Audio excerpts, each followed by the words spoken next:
أعوذ بالله السميع العليم من الشيطان الرجيم من همزه ونفخه ونفثه بسم الله الرحمن الرحيم يا أيها الناس اتقوا ربكم الذي خلقكم من نفس واحدة وخلق منها زوجها وبث منهما رجالا كثيرا ونساء واتقوا الله الذي تساءلون به والأرحام إن الله كان عليكم رقيبا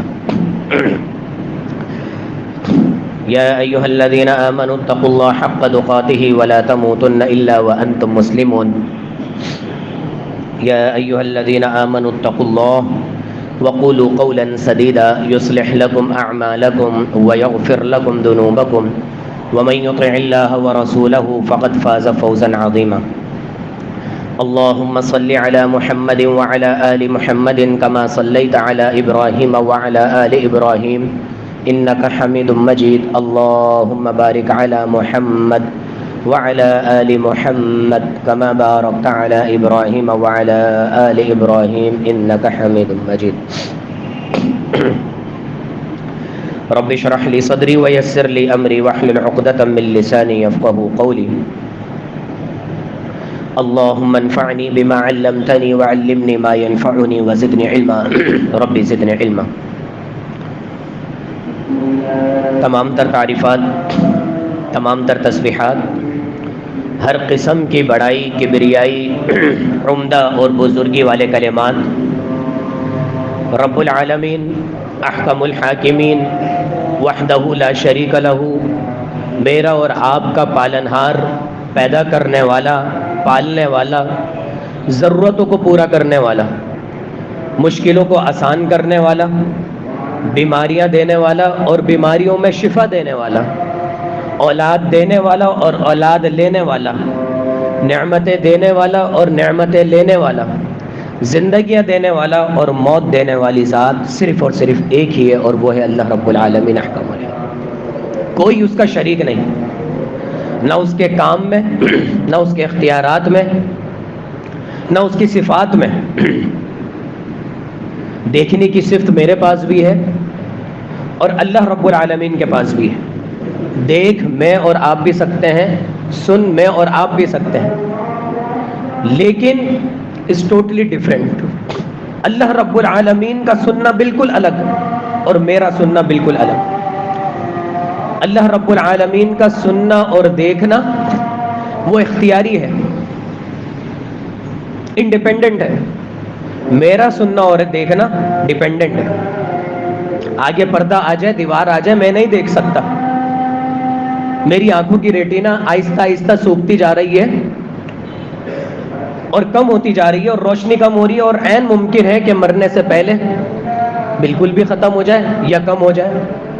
اتنی تو کم ہو گئی کہ چشمہ لگ گیا ہے.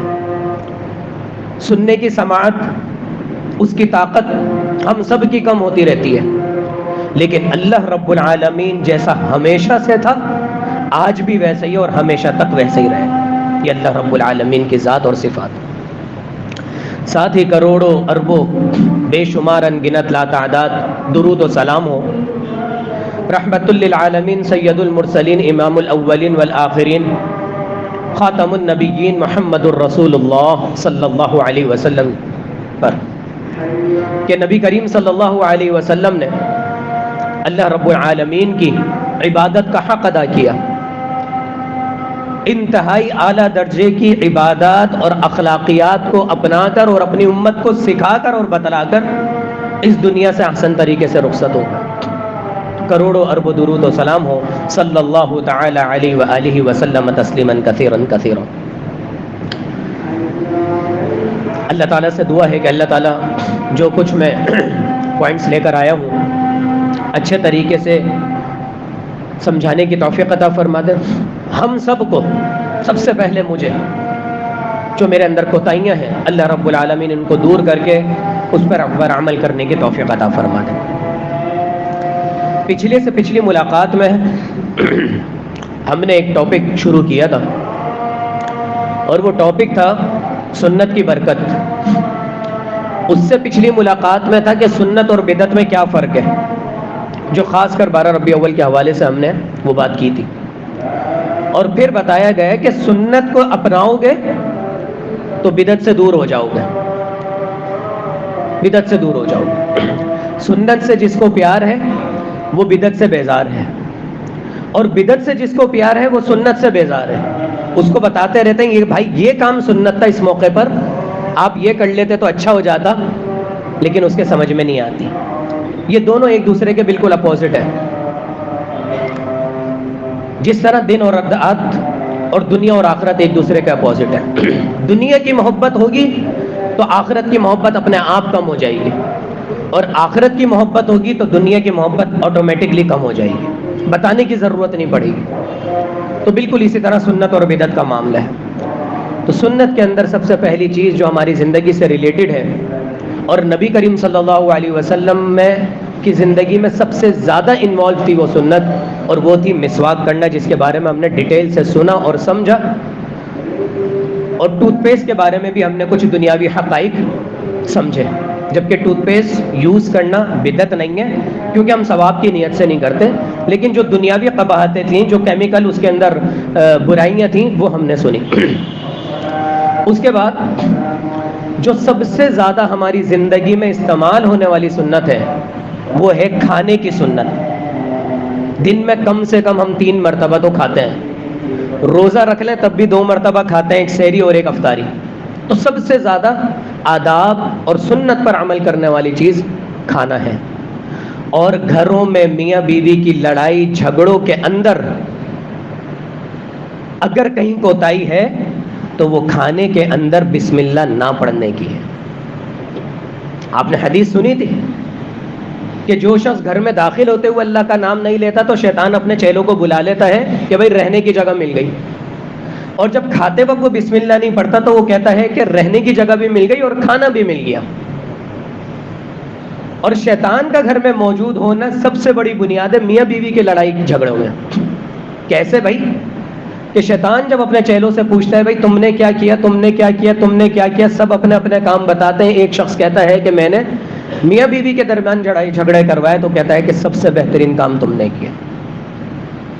ایک دوسرے سے چڑچڑاہٹ ہو جاتی ہے، بلا وجہ کی لڑائیاں ہو جاتی ہیں، غصہ آ جاتا ہے، جہاں قربت اختیار ہونی تھی وہاں دوریاں آ جاتی ہیں، اولاد نفسیاتی ہو جاتی ہے، احساس کمتری کا شکار ہو جاتی ہے، سہمی ڈری ڈری اولاد سوئی رہتی ہے، اولاد کو ڈراؤنی سپنے آنے لگ جاتے ہیں۔ جب اولاد ڈر کر سوتی ہے ماں باپ سے تو اس کو ڈراؤنی سپنے آتے ہیں، اور جب ایسے خواب آتے ہیں اس کو تو پھر وہ ماں باپ سے ذکر بھی نہیں کر پاتے، اور وہ ان کی زندگیوں میں رہ جاتے ہیں، اتنے پکے ہو جاتے ہیں کہ جب اولاد ایک وقت پر پہنچتی ہے 18-20 سال تو اس کا کانفیڈنس لیول بالکل ختم ہو جاتا ہے۔ وجہ کیا بنی؟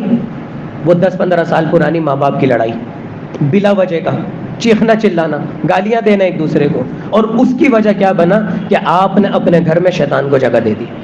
اور کیوں دے دی؟ صرف 2 وجوہات کی وجہ سے، کہ گھر میں داخل ہوتے ہوئے اللہ کا نام نہیں لیا اور کھانا کھاتے ہوئے اللہ کا نام نہیں لیا۔ یہ ایک حدیث کی تعلیمات ہے، ایک حدیث۔ تو یہ سارے کام ہم نے سیکھے، سنے، اب اس سے ایک سٹیپ اور آگے۔ حضرت ام سلمہ رضی اللہ تعالی عنہ، آپ سب نے ان کا نام سنا ہوا ہے، اور ان کے ذریعے سے ایک واقعہ بڑا مشہور ہے۔ حضرت ام سلمہ رضی اللہ تعالیٰ عنہ اور حضرت ابو سلمہ رضی اللہ تعالیٰ عنہ، ان دونوں کی آپس میں بڑی محبت تھی، بہت اچھا کپل تھا، بہت اچھا جوڑا تھا۔ ابو سلمہ رضی اللہ تعالیٰ عنہ کا انتقال ہو جاتا ہے۔ ام سلمہ بہت دکھی ہوتی ہیں، بہت زیادہ دکھی ہوتی ہیں۔ وہ کہتی ہیں کہ پورے معاشرے میں ابو سلمہ جیسا شخص نہیں تھا۔ ہر عورت کا اپنے شوہر کے بارے میں یہی ہوتا ہے، ہر بچے کا اپنے والدین کے بارے میں ہی ہوتا ہے، والدین کا اپنے بچوں کے بارے کہ میرا بچہ سب سے اچھا ہے، اور ان کی اخلاقیات بھی بہترین ہوں گی۔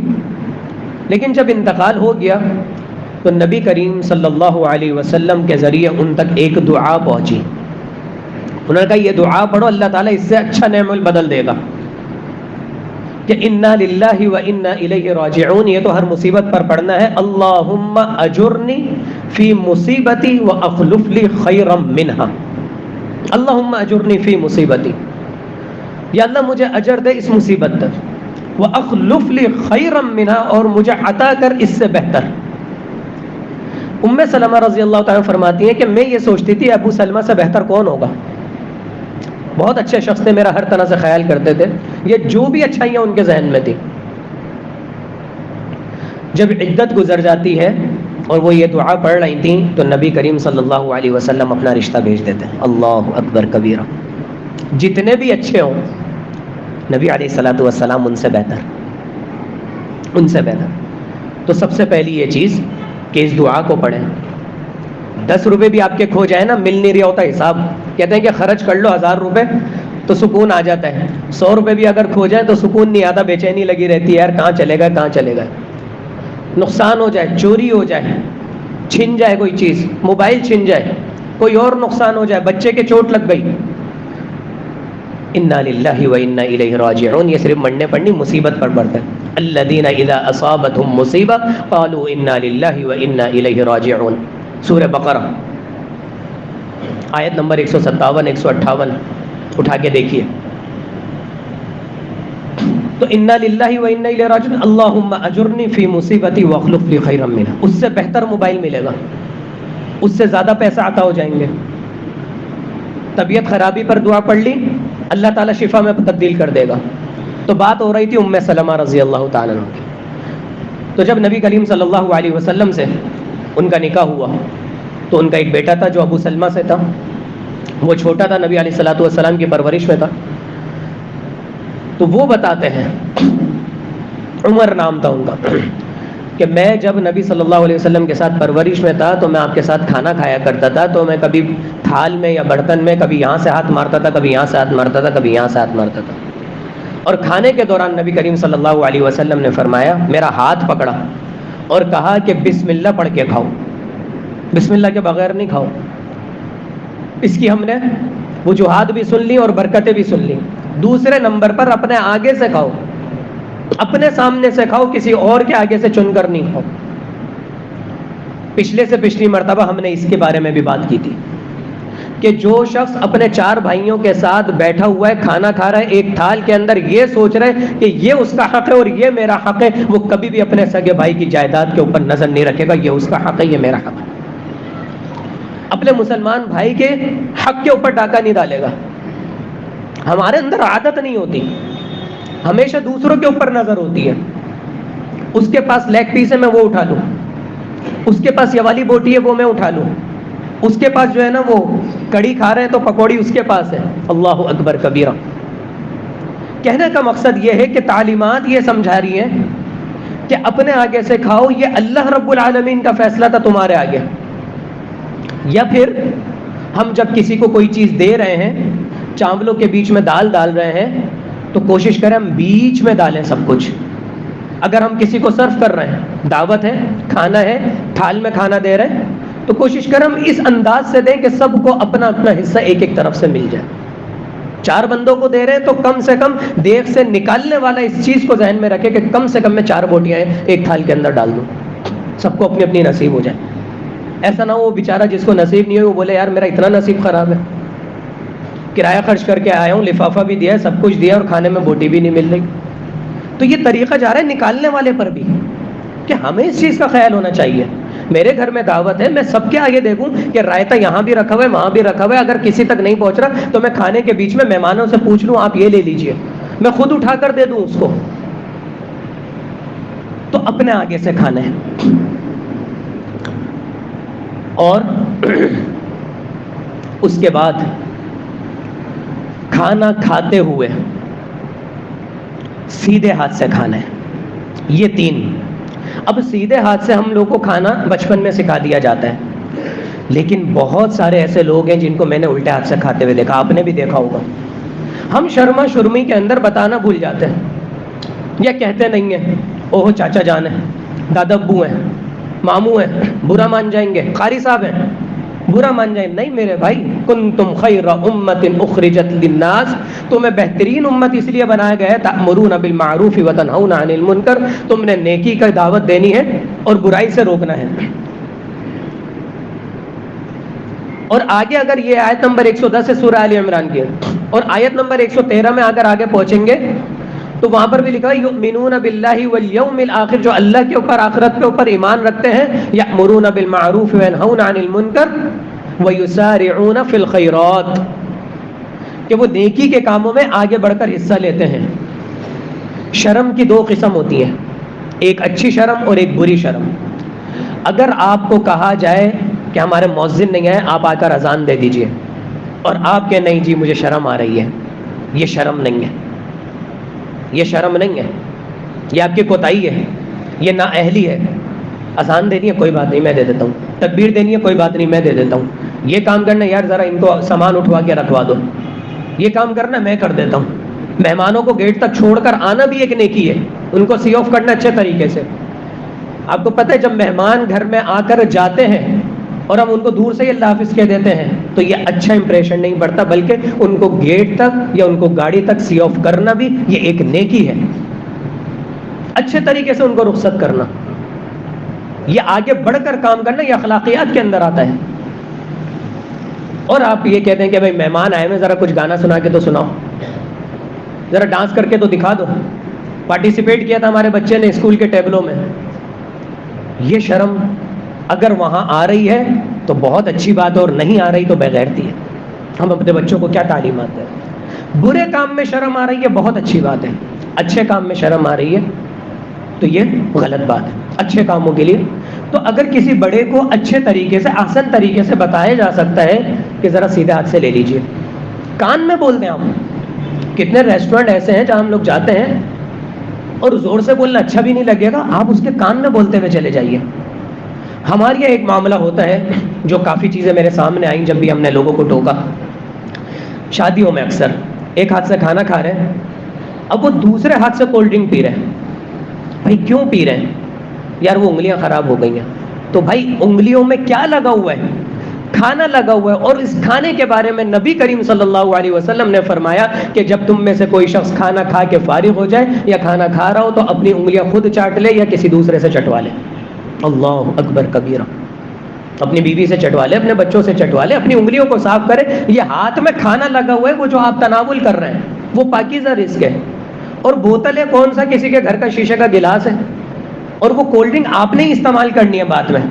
کچھ جگہوں پر ایسا ہو جاتا ہے کہ مہمان بیٹھے ہوئے 10 جگہ پر اور 4 گلاس رکھے ہوئے ہیں، اسی میں سے پانی پینا ہے، تو وہاں یہ ہوتا ہے کہ یوں ہاتھ پکڑا اور نیچے ہاتھ، یا اس ہاتھ سے پکڑا اور نیچے سیدھا ہاتھ لگا لیا۔ یہ بھی ایک جگاڑ ہے، یہ کوئی سنت طریقہ نہیں ہے۔ بہترین طریقہ یہ ہے کہ آپ نے نوالا لیا، اگر آپ کو پانی کی حاجت ہو رہی ہے آپ اپنی انگلیاں چاٹیں، انگلیوں کو صاف کریں، گلاس کو پکڑیں اور سیدھا ہاتھ سے پئیں۔ الٹے ہاتھ سے پینے کا کوئی جواز ہی نہیں ہے، الا یہ کہ آپ کے ہاتھ میں کوئی چوٹ لگی ہوئی ہے، کینولا لگا ہوا ہے، کوئی معاملہ ہے، کوئی پلستر ہوئے گا یا کوئی اور جینون پرابلم ہے آپ کے ساتھ، وہ الگ بات ہے۔ تب تو اگر الٹے ہاتھ میں کوئی جینون پرابلم ہے تو سیدھا ہاتھ سے استنجا کیا جائے گا، اور سیدھے ہاتھ میں کوئی جینون پرابلم ہے تو الٹے ہاتھ سے کھانا کھایا جائے گا۔ لیکن ہم نے یہ جواز بنا لیا کہ بوتل خراب ہو جائے گی، گلاس خراب ہو جائے گا، آپ انگلیاں چاٹیں۔ کوئی ایسی سنت، کوئی ایسا وقت نہیں ہے کہ جس میں شریعت نے ہمیں خالی اور بیکار چھوڑ دیا ہو۔ کھانے کے بعد انگلیاں چاٹی جاتی ہیں اور کھانے کے بیچ میں بھی انگلیاں چاٹی جائیں اگر آپ استعمال کریں۔ تو الٹے ہاتھ سے کون کھاتا ہے؟ شیطان کھاتا ہے۔ بسم اللہ پڑھے بغیر بھی شیطان داخل ہو جاتا ہے، اور الٹے ہاتھ میں سے بھی شیطان کھاتا ہے۔ یہ شیطان والا عمل ہے، یہ سوچیں، الا یہ کہ کوئی مجبوری۔ تو یہ 3 نصیحتیں حضرت عمر کو ابو سلمہ رضی اللہ تعالیٰ عنہ کے جو بیٹے تھے ان کو نبی کریم صلی اللہ علیہ وسلم نے فرمائی۔ اور پھر اس کے بعد کھانے میں عیب نہ نکالنا، اللہ اکبر کبیرہ۔ اس میں 2 حدیثیں میں نے خاص کر نوٹ کی ہیں، خاص کر صرف 2 حدیثیں، زیادہ نہیں۔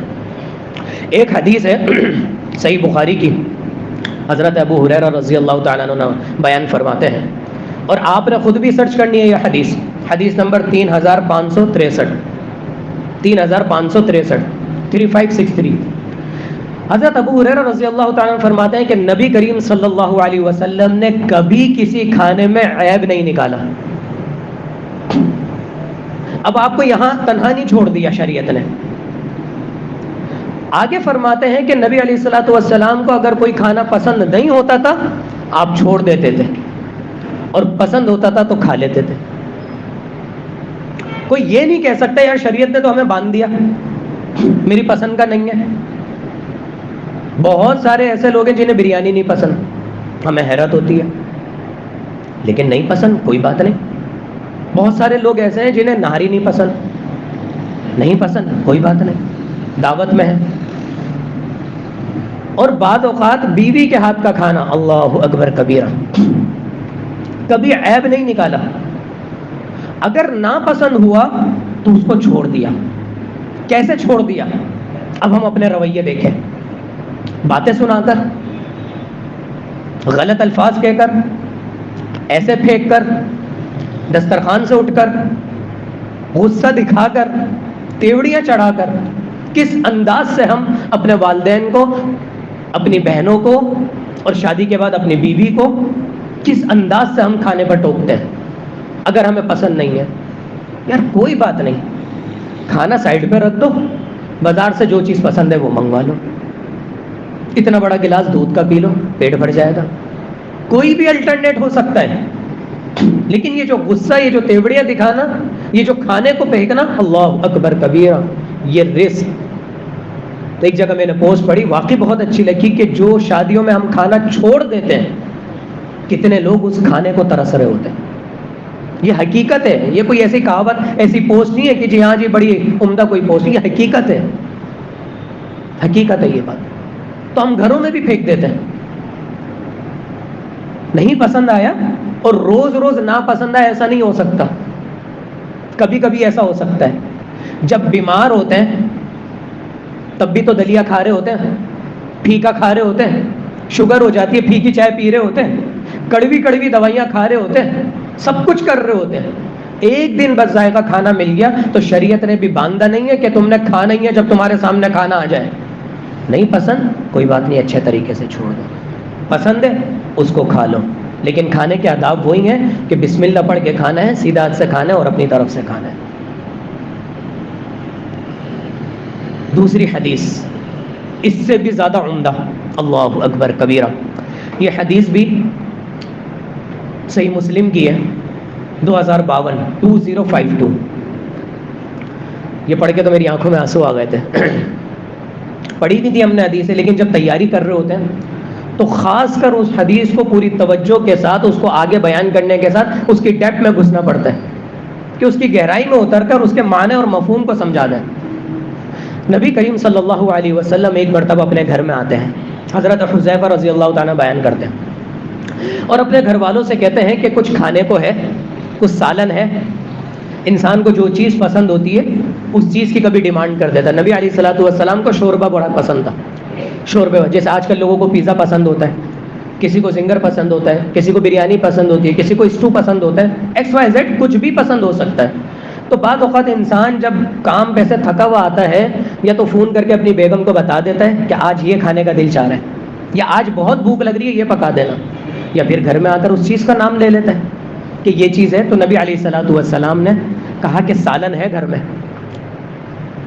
اللہ اکبر کبیرہ، قربان جاؤں نبی صلی اللہ علیہ وسلم کی زندگی پر. تو ان کی زوجہ محترمہ کہتی ہیں کہ سالن تو نہیں ہے، سرکہ ہے گھر میں. سرکہ چکھا ہے ہم لوگوں میں سے کسی نے؟ کڑوا ہوتا ہے، تھوڑا سا میٹھا نہیں ہوتا، پھیکا بھی نہیں ہوتا، کڑوا ہوتا ہے، ذرا کڑواہٹ ہوتی ہے. سالن میں ذائقے کے لیے ڈالا جاتا ہے، کڑھائی کے اندر خاص کر ڈالا جاتا ہے. ٹماٹر جب بھونتے ہیں ہم کڑھائی میں تو ٹماٹر کی مٹھاس کو کم کرنے کے لیے تھوڑا سا سرکہ ملا دیا جاتا ہے تاکہ میٹھا میٹھا سالن نہ لگے. تو کہا کہ سرکہ ہے، کہا سرکہ لے آؤ. اور نبی صلی اللہ علیہ وسلم نے سرکہ کھایا روٹی کے ساتھ اور فرماتے ہیں نعم الادم خل، کیا بہترین سالن ہے سرکہ، کیا بہترین سالن ہے سرکہ. اللہ اکبر، تعریف کر دی. ایک تو اس کے اندر ناشکری کا پہلو نہیں ہے کہ بھائی اگر سرکہ مل گیا تو چلو جی آج گزارا کر لیتے ہیں، کوئی بات نہیں. اور اس کے اندر بیگم کی غلطی نہیں ہے کہ گھر میں کچھ نہیں ہے، یہی رکھا ہوا ہے.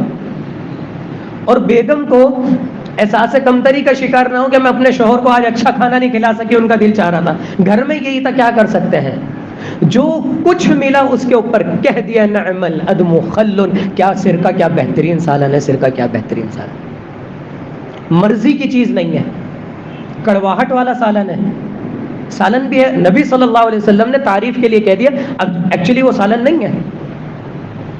تو جو کچھ مل گیا اگر آپ نے کہا کہ بھائی آج یہ کھانے کا دل چاہ رہا ہے لیکن اتفاق ہے کہ گھر میں وہ چیز نہیں ہے، اس کے مسالے نہیں ہیں، گوشت نہیں ہے، اور رات دیر سے ہو گئی ہے، تو جو کچھ مل جائے بیوی کی اس کے اوپر تعریف کر دو، ماشاءاللہ یہ بھی تم نے بڑا بہترین بنایا۔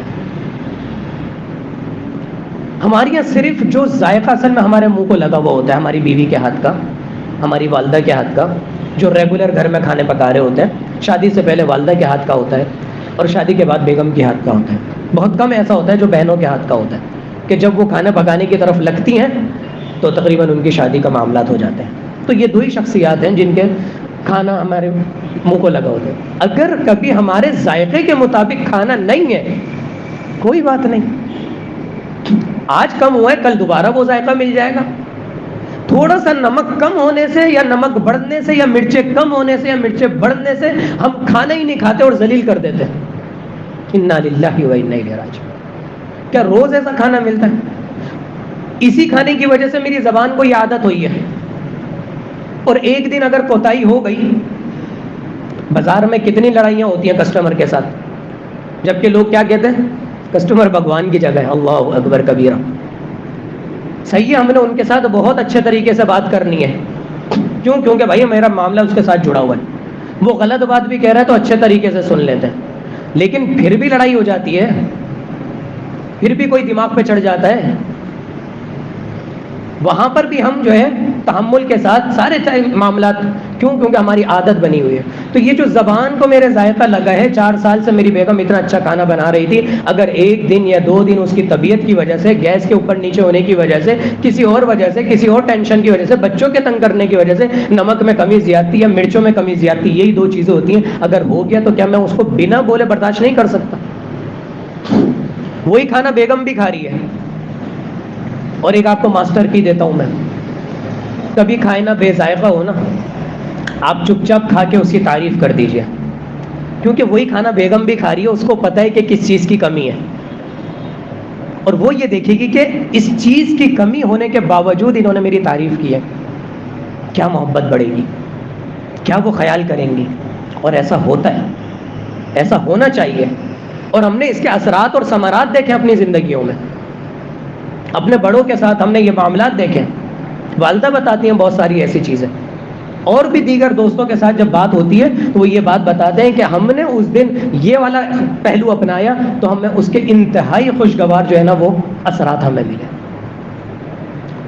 غلطیوں کو اگنور کرنا سیکھیے، کھانے کی غلطی ہوں، کپڑوں کی غلطیاں ہوں، مزاج کی غلطیاں ہوں، کسی اور معاملات کی غلطیاں ہوں، بیوی کی، والدین کی، بچوں کی، بہنوں کی، اپنے پڑوسی کی غلطیوں کو نظر انداز کرنا سیکھیے، انتہائی انشاءاللہ تعالی زندگی میں خوشگوار ماحول پیدا ہوگا۔ اللہ تعالیٰ سے دعا ہے کہ جو کچھ سنا اور سنایا گیا اس کے اوپر عمل کرنے کی توفیق عطا فرمائے۔ اقول قولی ھذا واستغفر اللہ لی ولکم ولسائر المسلمین۔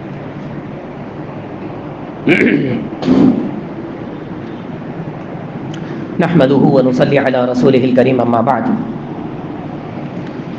ابھی یہ کھانے کے آداب بہت ہیں، یہ ٹاپک ابھی چلے گا اللہ کی توفیق سے، اور اللہ سے ہم دعا یہی کرتے ہیں کہ کوئی بھی بات، کوئی بھی حدیث ہم سیکھیں تو اس کو اس طریقے سے سیکھیں کہ پھر زندگی میں پھر وہ کبھی ہم بھولیں نہیں۔ ہمارے استاد بھی یہی کہا کرتے تھے کہ پڑھو ایسے کہ دوسرے کو پڑھا دو، کہ جس دن ہم پڑھ رہے ہیں، آج ہم نے یہ پڑھ لیا تو اس کے 2 پہلو ہونے چاہیے، کہ اس طرح سیکھوں کہ زندگی میں کبھی نہ بولوں، اور جیسے ہی موقع ملے کہ میں دوسرے کو سمجھانے کے قابل ہو جاؤں۔ ہاں بھائی کیا جمعہ سنا آج شام کو؟ یار وہ بس پتہ نہیں، ہاں یار وہ یہ والا ٹاپک تھا۔ جب آپ کو بات ہی یاد نہیں ہے تو ٹاپک کا بھی کیا فائدہ ہوا؟ کم سے کم اتنا پتہ ہونا چاہیے کہ کیا بات سکھا کر بھیجی گئی ہے، الفاظ بے شک یاد نہ ہو، حدیث کا نمبر یاد نہ ہو، حدیث کا مفہوم یاد ہونا چاہیے۔ کوئی آپ سے حدیث نہیں سن رہا، کوئی آپ سے قرآن کی آیتوں کی ڈیمانڈ نہیں کر رہا، مفہوم پتہ ہونا چاہیے، تعلیم پتہ ہونا چاہیے کہ مجھے یہ سکھایا گیا ہے۔ تو اللہ تعالیٰ سے دعا ہے کہ جو کچھ سیکھا اور سکھایا گیا ہے اللہ رب العالمین ہماری زندگیوں کے اندر شامل کر دے۔ دعائیں بہت ساری کرنی ہیں، دعاؤں کے لیے اس لیے میں نے خاص کر 4 منٹ لگا لے۔ ہر تیسرا شخص بخار کے اندر، ڈینگی کے اندر، چکن گنیا کے اندر بیچارہ پھنسا ہوا ہے۔ میری بیٹی بھی بیمار ہے، اس کو کینولا لگا ہوا ہے، وائف کو بھی چکن گنیا ہوئے ہے، ابھی تک صحیح نہیں ہو سکا۔ ہمارے جو مسجد کے مؤذن ہیں، پرسوں ان کو 106 بخار تھا، کل رات کو پتہ نہیں کتنا تھا، کل رات کو چیک کروایا، میرا خیال 102 کے قریب تھا تقریباً. ابھی ان کا فون آیا تھا آدھے گھنٹے پہلے کہ میں مسجد نہیں آؤں گا، اذان نہیں دے سکوں گا، لیکن الحمدللہ ہمت کر کے آ گئے. جس کو فون کر رہے ہیں تقریباً ہر تیسرے بندے کو چکن گنیا یا ڈینگی یا دوسرے تیسرے ہماری مارکیٹ کے کتنے بھائیوں کو. اور کچھ بھائی تو ایسے ہیں جن کے بچے جو ہیں وہ ہاسپٹل میں داخل ہیں. ابھی اللہ رب العالمین نے ہمیں ہاسپٹل کے چکر سے بچا کے رکھا ہے، اللہ رب العالمین آگے بھی بچا کے رکھے. تو دعا کر لیں اللہ رب العالمین جتنے بھی بیمار ہیں، روحانی بیماریاں ہوں یا جسمانی بیماریاں ہوں، یا اللہ تمام مسلمان مریضوں کو شفاء کامل عاجل عطا فرما دے. یا اللہ ہم سب کے گھروں میں خیر و برکت عطا فرما دے. ہم سب کے گھروں سے یا اللہ شیطان کو دفع کر دے، شیطان کو دور کر دے. یا اللہ گھر میں داخل ہوتے ہوئے، گھر سے نکلتے ہوئے یا اللہ تیرا نام لینے والا ہم سب کو بنا دے. مسجد میں داخل ہوتے ہوئے، مسجد سے باہر نکلتے ہوئے یا اللہ ہمارے ایمان کو پختہ کر دے. یا اللہ مارکیٹ میں داخل ہوتے ہوئے، مارکیٹ سے نکلتے ہوئے، سفر کرتے ہوئے یا اللہ ہمارے ایمان کو پکا اور پختہ کر دے. یا اللہ پل پل ہر دم ہر وقت ہمارے بچوں کو، ہمارے والدین کو، ہمارے آپ کو یا اللہ اپنی حفظ و امان میں اور اپنی رحمت کے اندر سمو لے. یا اللہ مرنے سے پہلے، موت سے پہلے یا اللہ ہمیں موت کی تیاری کرنے والا بنا دے. یا اللہ جتنے مسلمان مرحومین اس دنیا سے چلے گئے ہیں یا اللہ ان کی قبروں کو جنت کے باغوں میں سے ایک باغ بنا دے. ہمارے والدین کو، ہمارے علماء کو، ہمارے گھر والوں کو یا اللہ جنت ان کی قبروں کو جنت کے باغوں میں سے ایک باغ بنا دے. ہر طرح کی راحت ان کے اوپر نصیب فرما دے، اپنی رحمتیں ان کے اوپر نصیب فرما دے. یا اللہ قیامت کے دن کی سختیوں سے بچا لے، قیامت کے دن کی سختیوں سے بچا لے.